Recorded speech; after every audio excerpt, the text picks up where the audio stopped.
Hello, everyone. Well, we are bringing the topics that nobody really talks so much about, menopause and sexual health. I don't think people are scared to talk about menopause and sexual health. So now you combine the two.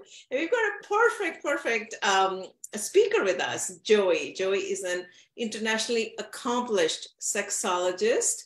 She is also a trauma therapist as well as author of a book called Radical Intimacy. Thank you so much for joining me today. Hi, it's nice to be here, Amita. It's Zoe with a Z. Okay. All right. Sorry. All right. Well, let's just start with women who hit menopause. I think we all know what menopause is now. And then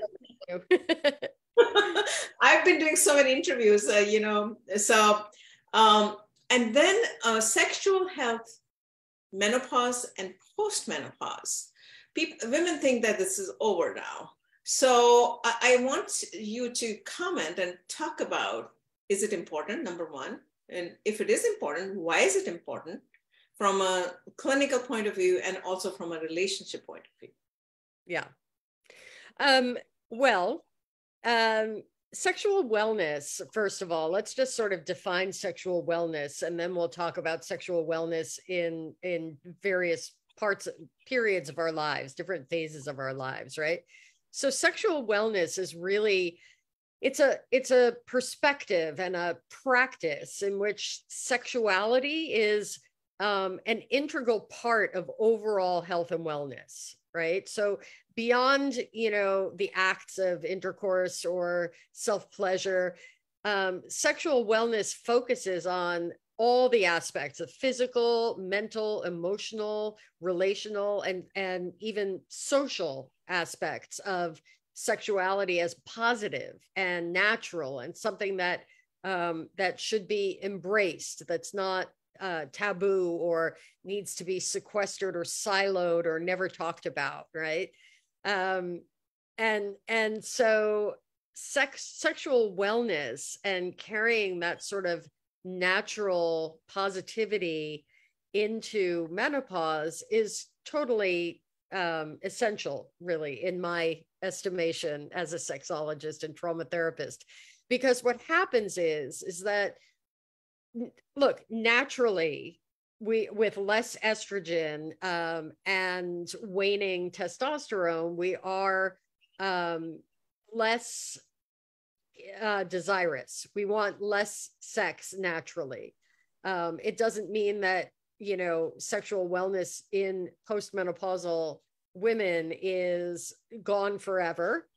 And it's probably unrealistic, although I've heard a lot of stories about women embracing menopause and that time in their lives as with an unprecedented amount of freedom. We have a higher level of self-acceptance. Our lives are not focused usually at that time around raising kids, and they're not really focused on our partnership. It's a time of like a renaissance of the self, right? That's the opportunity there. So accepting the changes that our body is naturally going through and finding the sort of new normal, it can be a really, like, the myth is that, we get hot and dry and the opposite of turned on. But none of those things really need to be true. It can be a really wonderful, yummy, juicy part of our lives. Right. Okay. And no, I think that's great. So you're also a trauma therapist. So talk to us a little bit during perimenopause, the years preceding the menopause. A lot of women go through trauma in a different way because some of them might have a lot of hot flashes, problems at work. And how does that correlate with their sexual health? Yeah. So with the onset of perimenopause, when you're going through all of the changes, it's it can be traumatic to realize, especially there's sort of the natural, like, the closing of your childbearing years, whether or not you have children, whether or not you ever wanted children, or whether or not you have any intention or whatever want. Most of us, when we reach our 50s, really don't want to have a baby. And, some people do, but it's not common. So, but there's a sort of a natural grieving process that happens when that period of our life, our sort of the phase of fertility, it closes. It marks the passage of time, and our life is sort of has a different purpose at that time. So there is, and plus we've got hormones all over the place. So being gentle with ourselves and celebrating, what is so, Buddha says, the root of all suffering is wishing things were different than they are. Well, if you wish that you weren't going through menopause, then you're going to suffer over it, if you allow that to sort of torment you. So coming to acceptance of what's actually happening and not catastrophizing of, that it's actually going on or what's going to happen in the future is part of it. It's part mindset. It's part willingness to be with what is. And it's a willingness to see the possibilities of something positive and life affirming. Okay, and then no, I think that's beautifully explained. A lot of women, if you look at the data, I was reading a lot of yoga and other Eastern kind of therapies. If you look at it, most of the women who embrace it are in their mid-age, I would say that. Yeah. And I know that you've inducted yourself very deeply into the Eastern philosophies, right? Tantra yoga, so many other things. Do you want to comment like why women at that age want to embrace the Eastern philosophies that are not so much common in the younger age, but today it might be different, but at least a few years back, it was not very common, I should say that. Right. Well, I think, it's such a good question. And I think that in part, what happens is as we age, and I'm going to try not to get too political here or to get on a real soapbox over this, but, for women, we play so many roles, right? And we are sort of conditioned to look for validation outside of ourselves. I mean, we all do this to a certain extent. But women, females, who grow up to be women and identify as women in a patriarchal society where men hold most of the power, we sort of lose a sense of self. We lose a sense of ourselves because we have people outside of ourselves, and often men, making decisions for us. And so by the time we get to a certain age, right, our kids are gone, they're grown.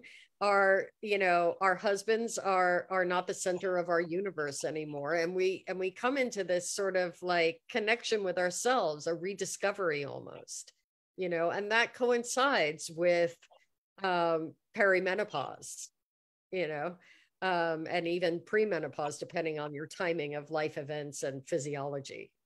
So yoga, meditation, mindfulness, Eastern philosophies, whatever flavor, whatever discipline, whatever lineage, whatever practice, most of those sort of contemplative practices bring us back to ourselves. They resource us and root us back to our own inner wisdom, our own authority, our own connection with the divine or spirit or God or the universe, or whatever terminology you use for that, back to spirit, and where we can feel some sense of sovereignty and agency. And that perfectly dovetails with or applies to our sexual selves, our sexuality, whereas when we're younger, we at least I did, most women in the United States anyway, we follow fashion, we dress a certain way, we craft ourselves, and our identity to be accepted and appeal and express ourselves and all of that, right?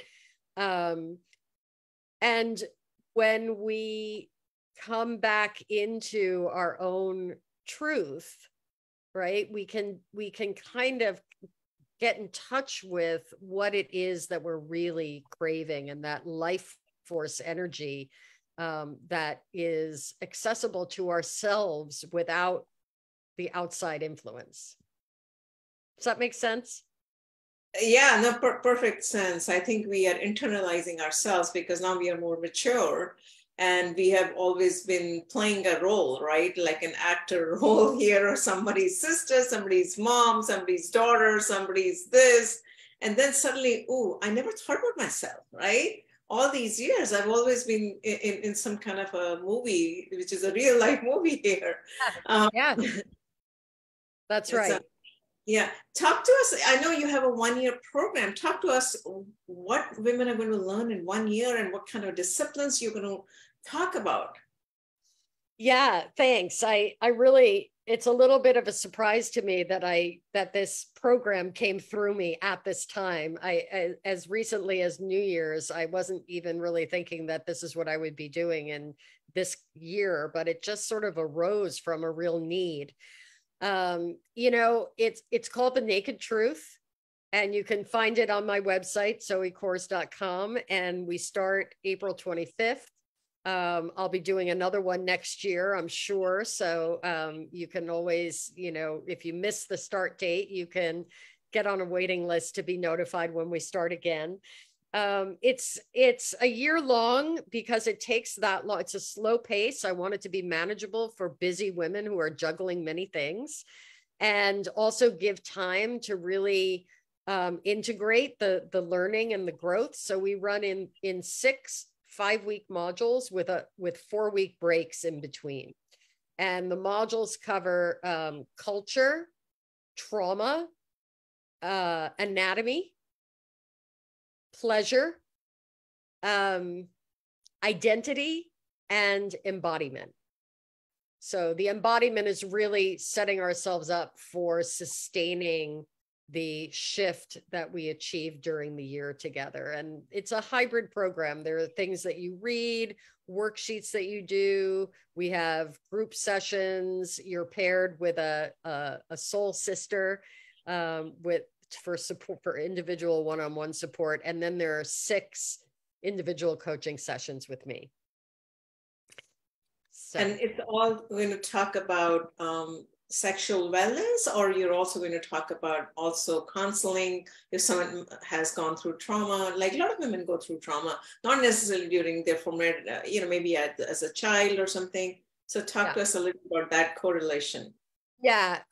Well, the trauma piece, I'll get to in 1 second, but so the program in and of itself, to answer your first question there, is that really what I recognize is that it's really hard to know how to be a woman in this context with everything that's going on right now, with reproductive rights being talked about and taken away, and pornography is the de facto sex education in this country and in many parts of the world. And so we end up with a lot of women who really feel very disempowered, very dissociated from their bodies, are conflicted about sex, don't want to have sex, or feel shame around having sex, or have no real context to process some of the trauma that they've experienced. And so over the course of the year, we sort of systematically deconstruct all of the conditioning and all of the limiting thoughts and all of the things that we're afraid to really look at. And in a safe container, it's pretty intimate. It's a small group. We bring all that to light and help to give ourselves some context and also support, like real sisterhood. The trauma piece is really interesting because there are many women. I mean, almost every woman that I speak to, and I speak to a lot of women you can imagine in my practice and in workshops and classes that I teach.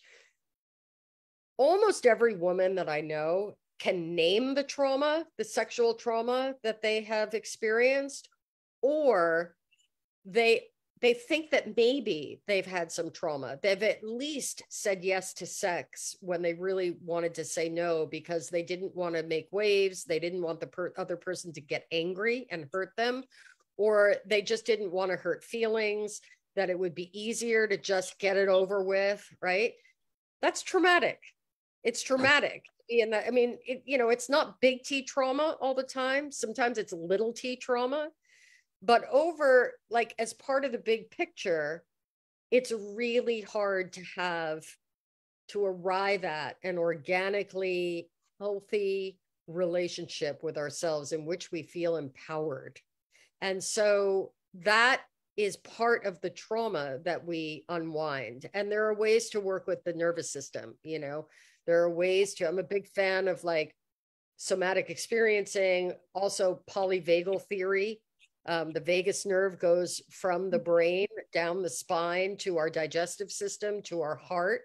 And you can even massage the vagus nerve. You can work with the nervous system to regulate, to learn how to self-regulate and mitigate trauma responses and dysregulation. And so those are tools that everybody should have access to. So we deal with specifics, and some of that in the program that I run can be addressed in the group sessions, and some of it can be addressed in the private sessions with me.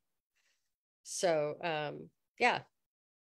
Well, thank you so much. This is a quick session that we bring on a daily basis. We're trying to talk about sensitive topics that concern women in their perimenopause, menopause, and postmenopause, and talking openly and bringing someone like you to our show. So I really thank you so much for coming and talking about it. So, and offering these kind of programs to women out there. So thank you so much.